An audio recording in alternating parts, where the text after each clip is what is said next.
I love political mythology. I love mythology generally, but political mythology specifically, because we tend to think about mythology as like Gilgamesh or the Greeks or the Chinese or the Mongol mythology. All of those things are fascinating in their own right.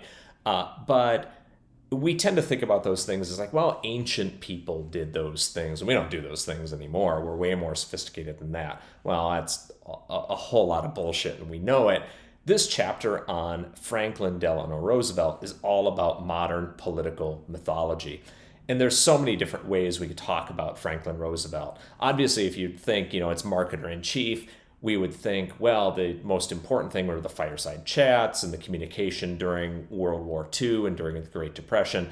Frankly, if you really read the history, Franklin Roosevelt was a supremely effective persuader, whether or not you accept his policies or his political ideas or not. You can't deny his skill as a politician and a persuader.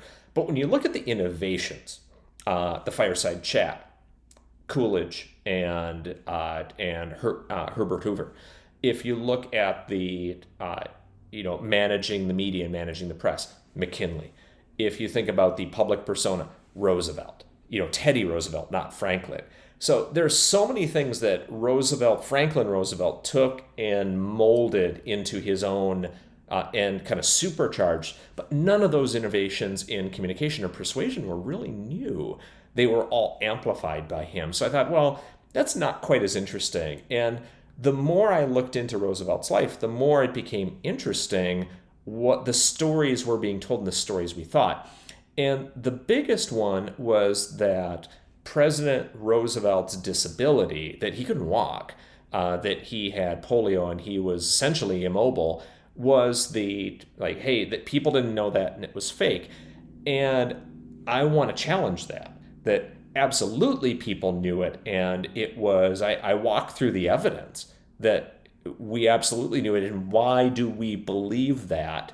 But to be clear, let's go after why we still believe that. What is at the core of that myth and why it resonates with us and why we believe it? So here's the brief excerpt on why all the secrecy. The standard storyline goes something like this. Roosevelt's political career could ill afford a perception of weakness. This is the Great Depression, World War II, for crying out loud. Since the founding of the Republic and the Civil War, this was perhaps the most dangerous time in the country's history. Its commander-in-chief must be the paragon of strength. What's more, polio is terrifying.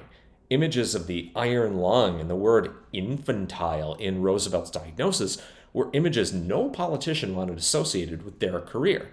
In many areas of the country, so-called ugly laws remained on the books. These were restrictions on what crippled and, frankly, retarded people could do and the role they could play in society. And finally, this is a different generation of people. Today, we might be obsessed with a politician's private life, but back then, we weren't. There are things you just didn't talk about. This was a more stoic era, more reserved. There were boundaries no one would cross. If Roosevelt wanted to hide his paralysis, not only could he do it, but he also had ample reason to. It all sounds convincing, doesn't it? The problem is, it's not true. At the very least, it's not even close to the full story. And when you know that story, you are forced to come to a very different conclusion.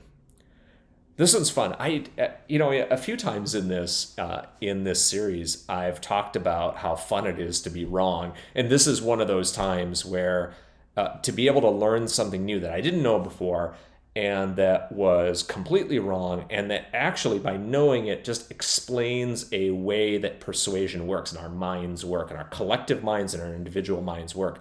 That's what fascinates me as a writer and as an author and as a researcher.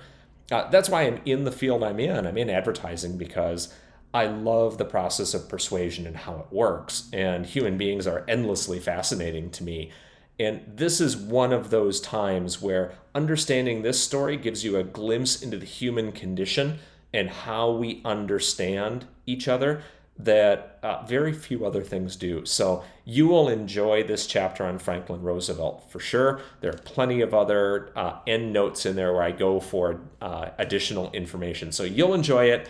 Marketer in Chief, July 4th, 2021, available everywhere. You can pre-order today.